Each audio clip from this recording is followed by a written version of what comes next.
The day I buried my husband, I lost everything. Or at least that's what his family wanted me to believe. I was still in black, still shaking from watching the casket lower into the ground, when his mother pulled me aside with this cold, rehearsed smile and told me I needed to vacate their house within 48 hours. Our house. The one my husband and I built together. The one I thought I'd grow old in.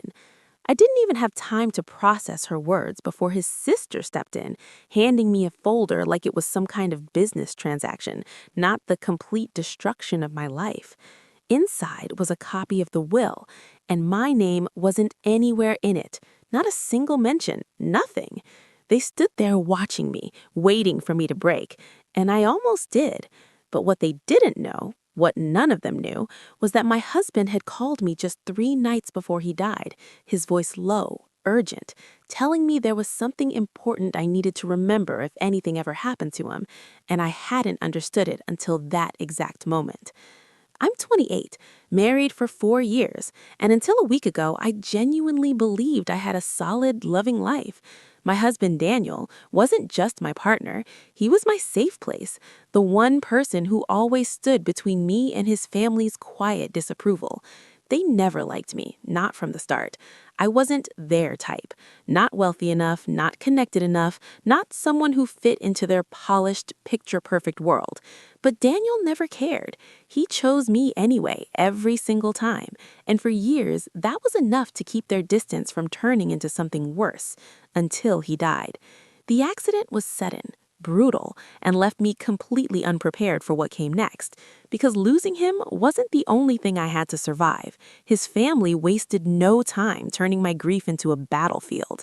The funeral wasn't even over before they started rewriting my place in his life, erasing me like I had never mattered. And the worst part? For a moment, standing there alone with that will in my hands, I actually believed they had won. Until I remembered that phone call. Daniel's family had always been polite on the surface, but there was something underneath it, something sharp and quietly cruel that only came out when Daniel wasn't around.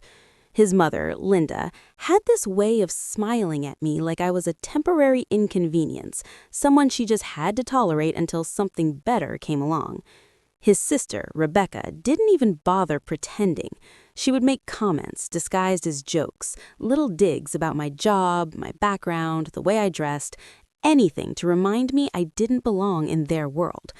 And Daniel saw it. He always saw it. Every time they crossed a line, he would shut it down immediately, sometimes even cutting visits short just to make a point. That's why for years, things never escalated beyond tension and passive aggression, because Daniel was my shield. But the moment he was gone, that shield disappeared, and everything they'd been holding back came crashing down all at once.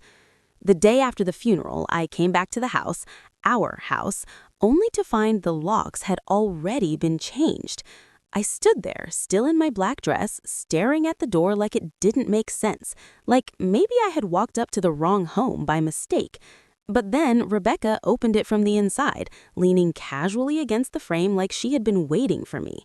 She didn't even try to hide the satisfaction in her eyes.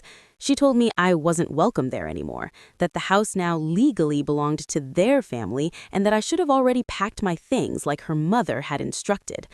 I remember asking her how they could do this so quickly, how everything had already been decided less than 24 hours after Daniel's funeral.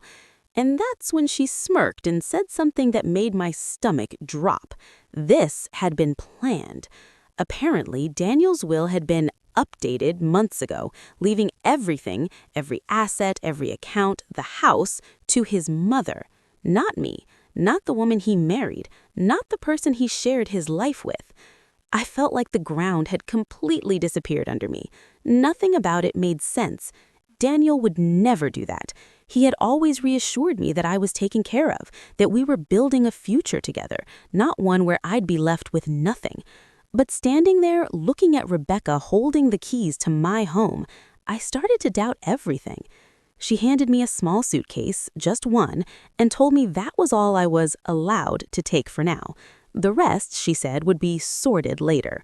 It was humiliating, standing on that doorstep being treated like a stranger, like I was nothing more than a guest who had overstayed her welcome.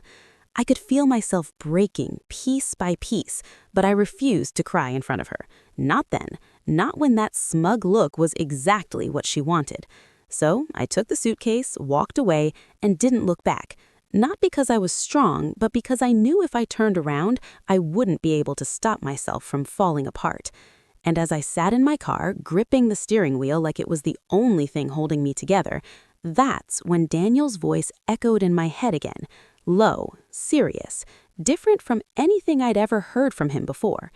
If anything ever happens to me, don't trust them. And remember what I told you about the second file.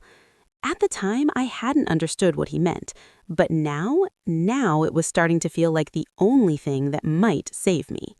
I sat in my car for almost an hour, staring at that suitcase in the passenger seat like it didn't belong to me, like none of this was real. My hands were still shaking, my chest tight from everything I hadn't let myself feel yet. But Daniel's words kept repeating in my head. Don't trust them. The second file. It didn't make sense, not fully, but it was something. And right now, something was all I had. I wiped my face, took a breath, and reached for my phone. There was only one place I could think to start, Daniel's office. Not the one at work, but the small home office he kept locked more often than not. He always said it was just paperwork, boring financial stuff I'd never care about. I never questioned it. Now I was starting to wish I had. I drove back, parked a few houses down so Rebecca wouldn't see me, and walked up slowly, my heart pounding like I was about to break into my own life. I didn't have a key anymore, but Daniel had once shown me where he kept a spare, taped under the old patio table in the backyard. My hands trembled as I reached under it, and there it was, still there, untouched. That alone sent a chill through me.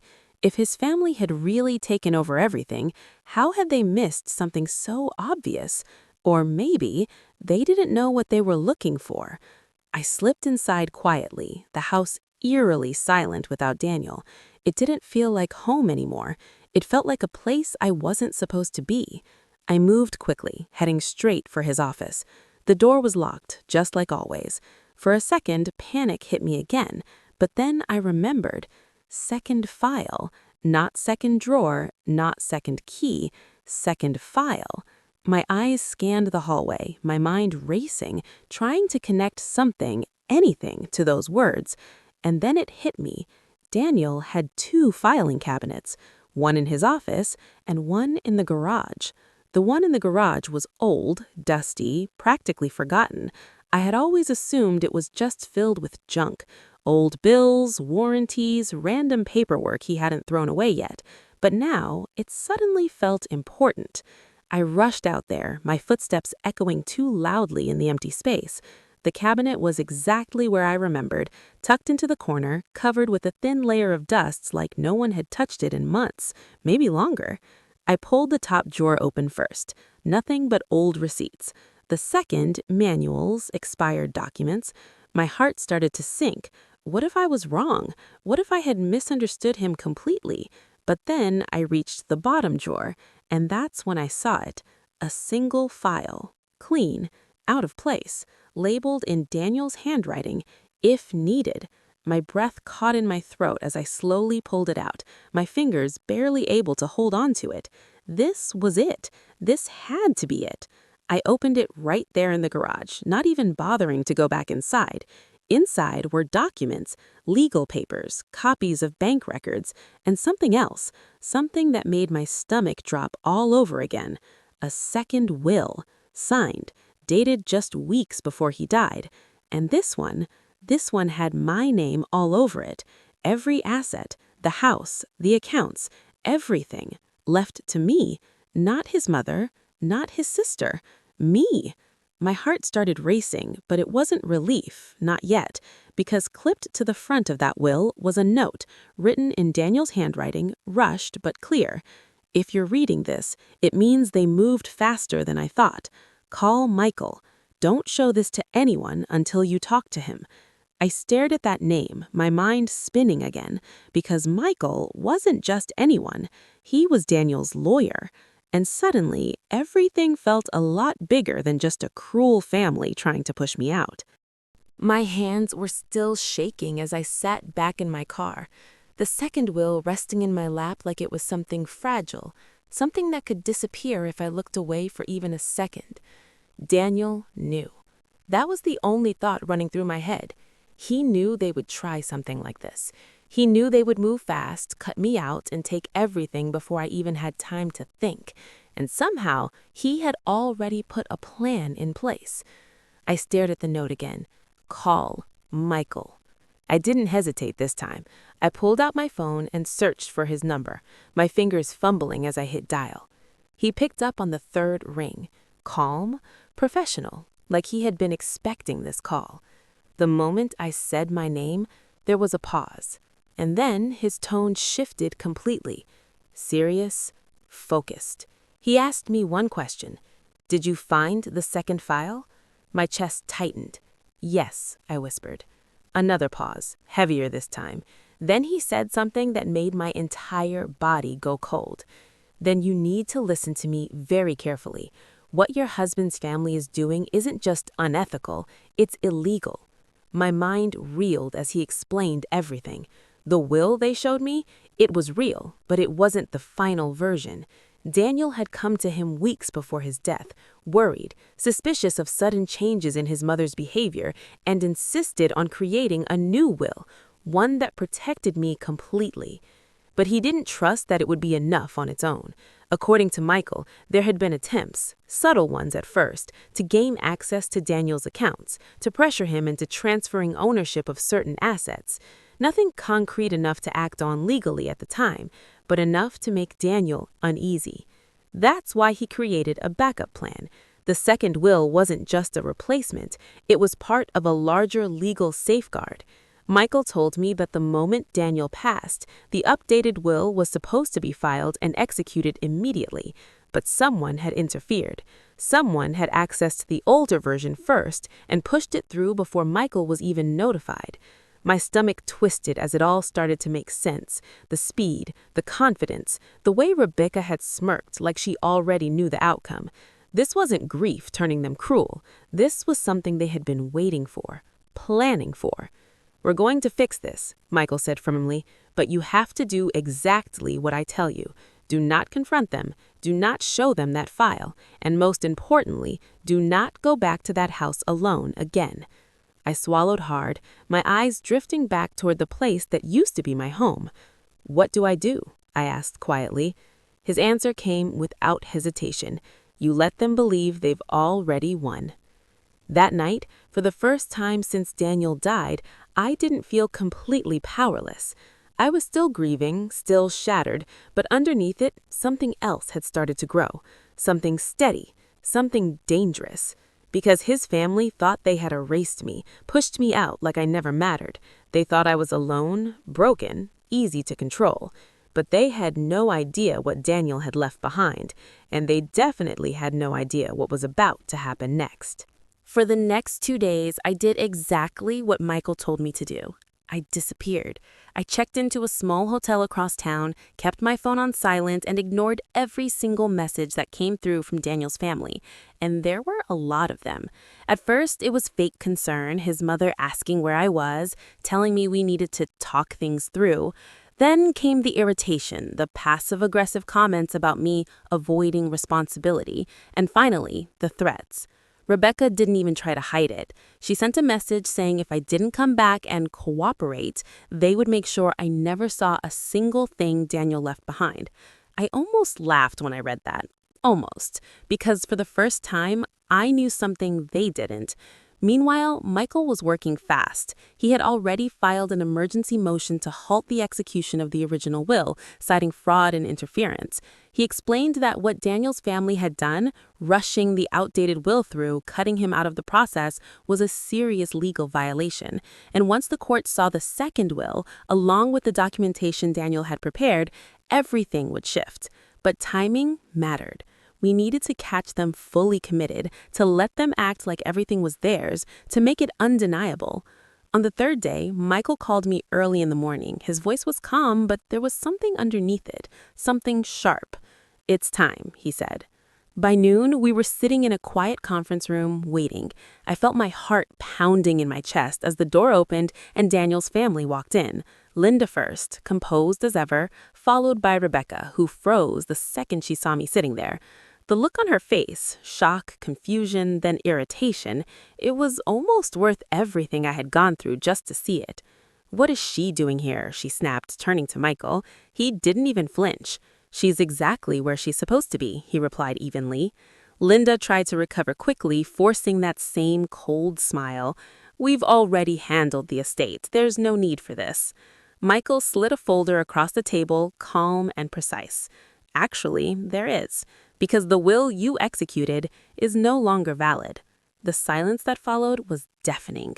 Rebecca let out a short, disbelieving laugh. "That's not possible." Michael didn't raise his voice. He didn't need to. "It is when a more recent, legally binding will exists, signed, witnessed, and notarized." I watched as the color drained from their faces, piece by piece. Linda's hand tightened on the table. "That's not— Daniel would have told us." And that's when I finally spoke, my voice steady in a way I didn't expect. "He didn't trust you enough to." That was the moment everything broke. Rebecca started arguing, her voice rising, accusing me of lying, of manipulating things. Linda tried to regain control, demanding proof, insisting this was some kind of mistake. But Michael had everything. The documents, the records, even evidence of their interference. Every move they thought had been clever, every shortcut they had taken, it was all laid out in front of them.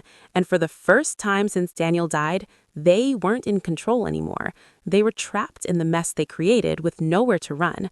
And as I sat there watching them unravel, I realized something that made the entire room feel smaller. This wasn't just about getting back what was mine. This was about making sure they never forgot what they tried to do to me and what it cost them in the end. The fallout was fast and brutal. Within days, the court officially recognized Daniel's real will, restoring everything back to me exactly the way he intended. But it didn't stop there. Michael pushed forward with legal action against his family for fraud and interference, and suddenly the same people who tried to throw me out were the ones scrambling to protect themselves.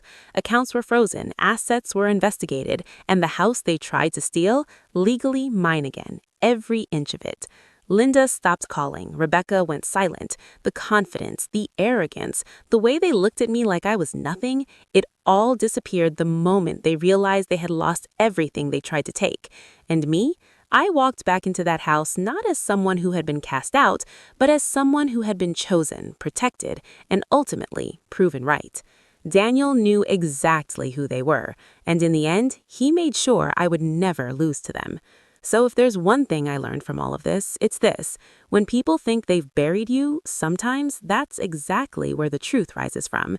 If you've ever been underestimated or betrayed, make sure to like, subscribe, and share your story below, because karma always finds its way back.